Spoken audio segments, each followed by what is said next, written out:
Hi everyone, this is the video covering the potential cases or constructives for our second debate on the quality of life. Remember the resolution is resolved digital media are net beneficial for the quality of life. And quality of life means sort of like your standard of like health and happiness, in your day-to-day life.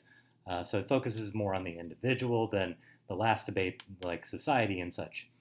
There are 3 Lindgren chapters that this is covering, and 1 article from Kellis on the negatives about mental health.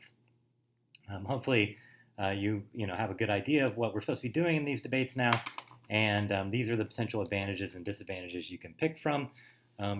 These chapters weren't perfect. I wish I had something more comprehensive, but there's enough nuggets in there, I think, to allow us to make some good arguments. So. Without further ado, the first advantage is the interactivity advantage. That comes mostly from chapter 4. The idea here is that, when it came to old TV, like television or the cinema or whatever, that was very passive, right? Like you just watch something take place on the screen. But with digital media, we're much more interactive, right? We're conversing with people online. We're posting. We're responding to one another. Even visual media, we can be more interactive with when we're, making our own videos or photoshopping or those kinds of things. There's some terms like the prosumer, which means the consumer who also produces that get to this idea. And the argument here is that interactive media are better than passive media. You think about just like a classroom, right? That if in a classroom, if you're engaged in active learning and you're doing things, you're much more likely to enjoy it. You're much more likely to retain the information than if someone's just lecturing at you and dumping information. So it gives you more agency because you're involved in creating what it is. It gives more connection because you're speaking back and forth with those people, and just more possibilities as well for creativity, for creation.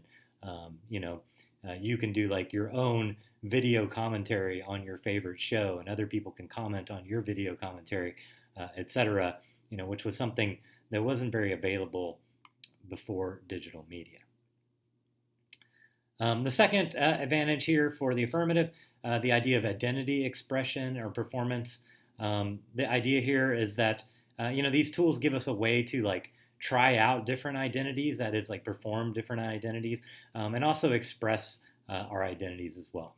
This also mostly comes from chapter 4 in Lindgren, but we use social media and digital media tools to express ourselves and also to find ourselves.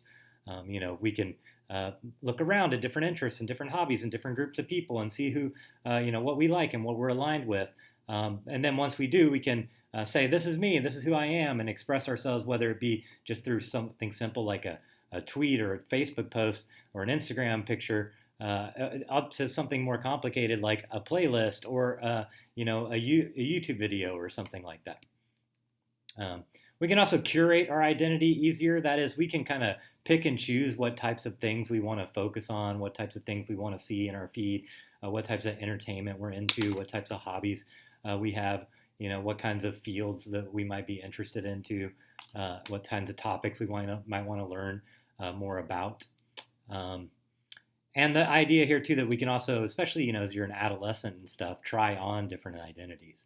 Maybe you went through like a goth phase or a punk phase or something like that, right? That it's kind of much easier to do that in the digital era, both because you have access to other people that are trying on those identities or that are those identities, and also because of that curation function and expression function, right? That we can express that identity and then change it sometime later, right? There's a lot for an impact for this, there's a lot of psychological research into like kind of having a firm identity being really key to happiness and mental health. So you might look for an impact in that way.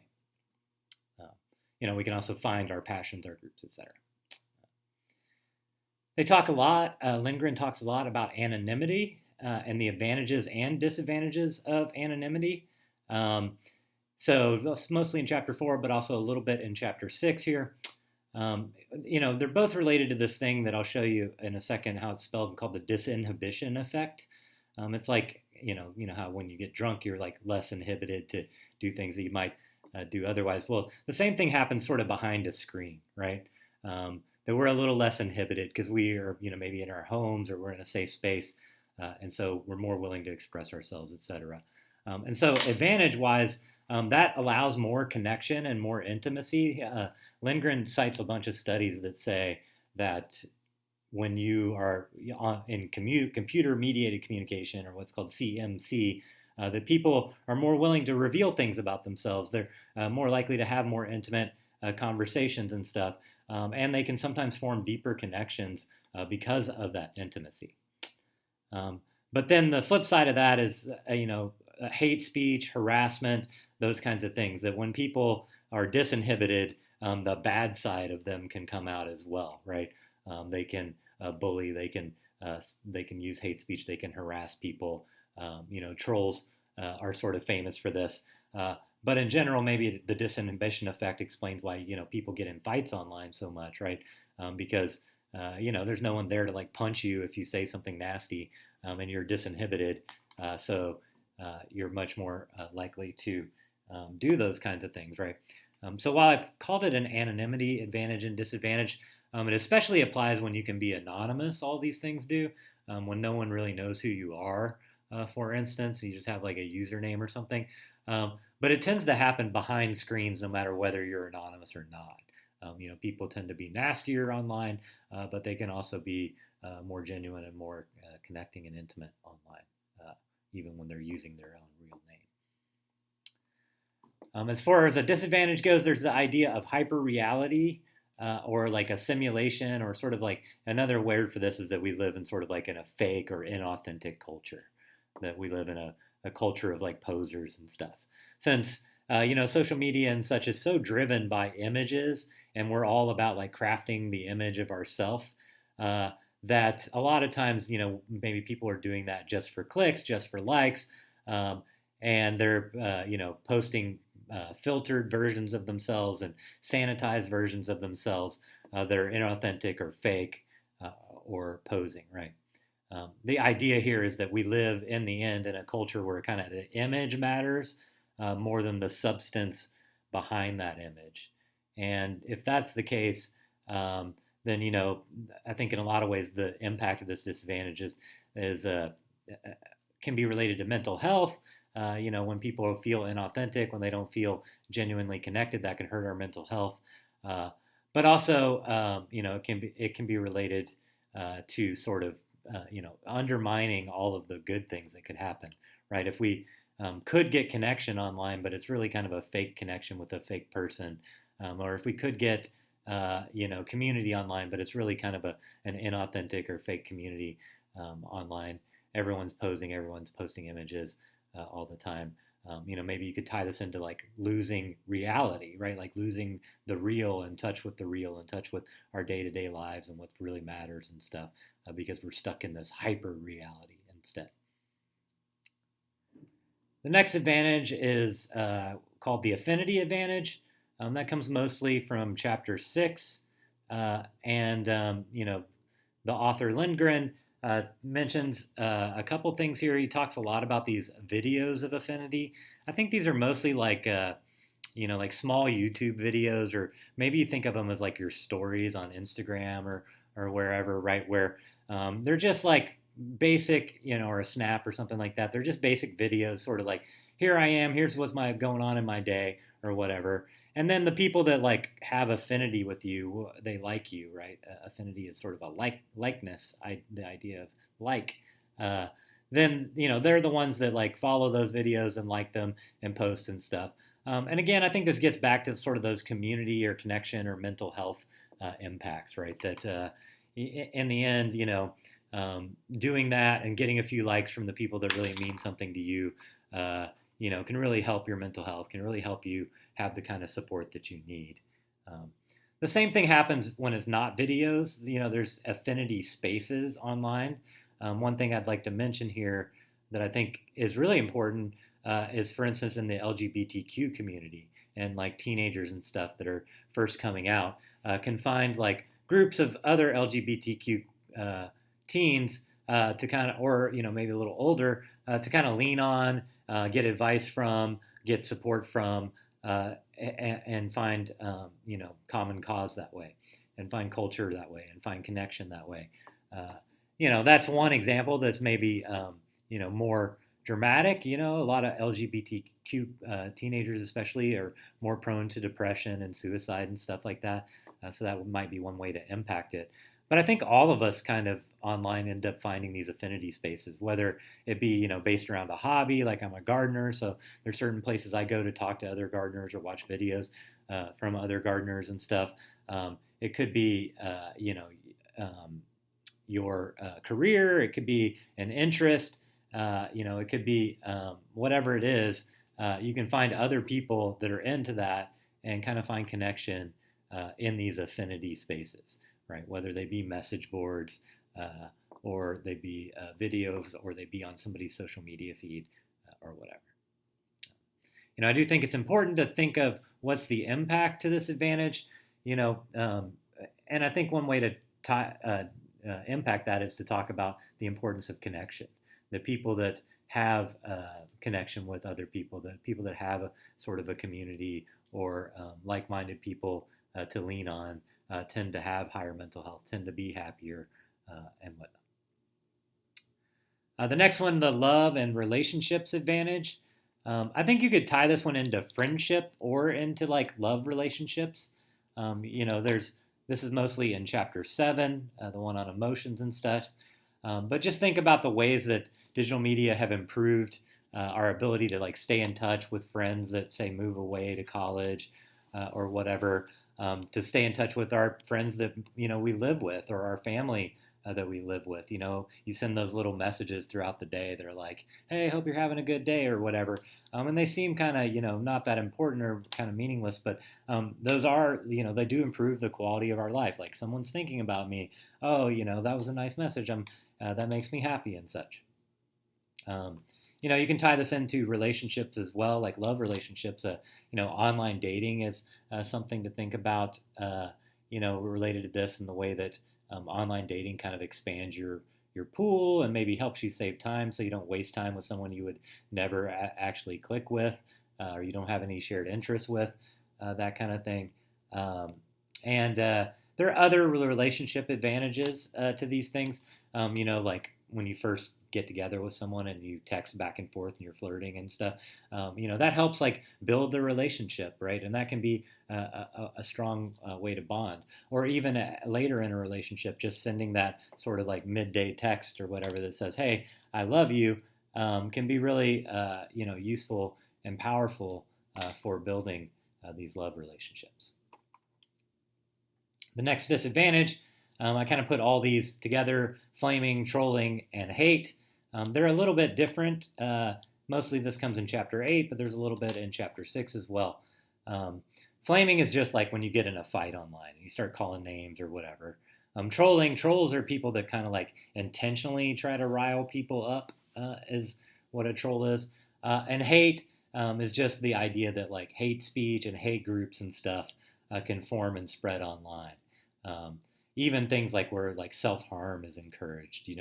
There are actually like pro-anorexia websites online where anorexics can go and they encourage one another and stuff to be anorexic. So hate and other harmful forms of activity. It's just easier for that stuff to spread. The ideas have a platform and can spread easier that way. Trolling is obviously like a internet subculture, kind of mostly based around 8chan. But there's a person, Richard Seymour, who wrote this book called Stay Out of Our Light or Stand Out of Our Light or something like that. It's a pretty damning critique of digital media in general. And he talks in a chapter about how we all become trolls. That's sort of like, every once in a while we'll find ourselves sort of slinging abuse towards someone else online. And then the dynamics of how like arguments online take place, we often get sucked into these sort of flame wars because of it. There's a couple of factors with that. I think like sort of the comment, reply to the comment, reply to the comment thing sort of encourages like a debate kind of format. Also, the disinhibition effect encourages more flaming. And then like the speed of it all, right? Like I see this happen all the time where people start off and they're kind of making reasonable arguments, and then they just kind of get sick of spending time on it, uh, and they're like, screw you, buddy, or whatever. And then sometimes that'll escalate into more name calling and whatnot, because we don't spend very long thinking about any one comment. We scroll through things pretty fast, and so that speed of it sort of encourages us maybe to the knee-jerk response. Another disadvantage is cyberbullying. This is mentioned in Chapter 8. Cyberbullying is a new species of bullying that takes place online or via digital devices. It can be worse than in-person bullying. The level that you can harass and stalk someone because of digital devices is much higher. If you used to have a bully at school, you went to school, you only had to deal with them for a few minutes and in between class periods or whatever. But now, like, that bullying can extend throughout your day via cyberbullying and make it like more frequent or more available.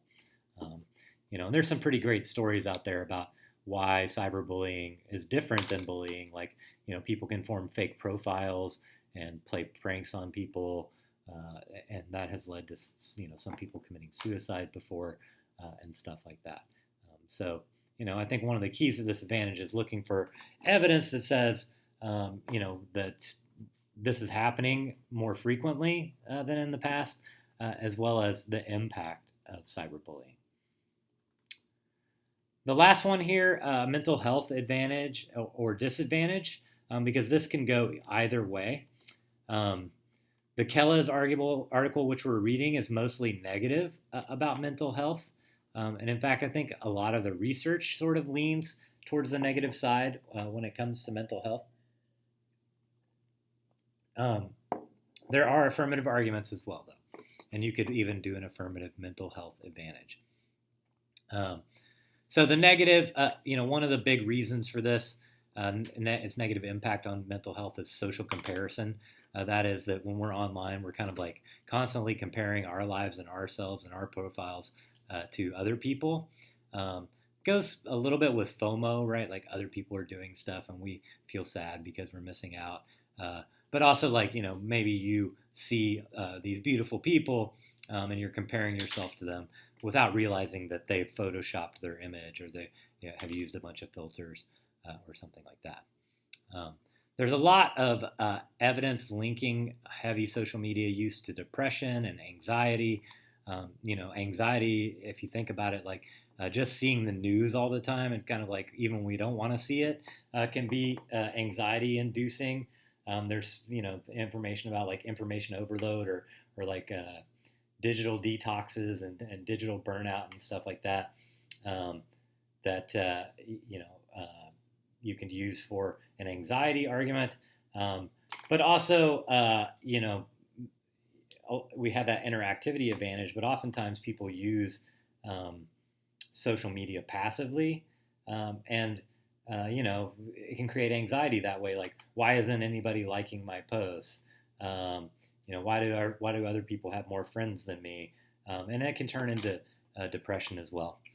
There's also an addiction argument or point here about how algorithms and social media are designed to sort of like keep us hooked, and they work a lot like machine gambling games.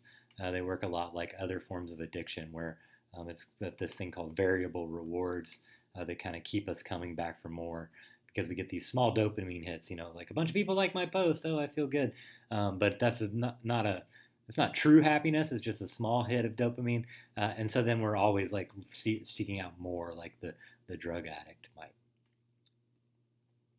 As for the affirmative mental health arguments, it's much easier to find support groups and therapy online. I mentioned the LGBTQ teenager example earlier, for instance. And it's easier to access therapy. It's much quicker to get in an appointment when you use online therapy. Some people feel more comfortable using online therapy because they don't feel comfortable kind of in public or whatever, sitting in front of a doctor. And I think there's some arguments out there about how there's sort of digital media has created less stigma about mental health. And stigma was one of the main reasons people didn't seek out therapists and seek support for mental health. And now, people are posting, I'm going through therapy, or, take care of yourself, or, do self-care, or like, always remember to worry, to consider mental health and stuff like that. And so as more people talk about it online, then it becomes less taboo. It becomes, more less stigmatized, and so people are more likely to, seek mental health work. Sometimes these studies on the negative that say, mental health, statistics, there's more depression or whatever right now.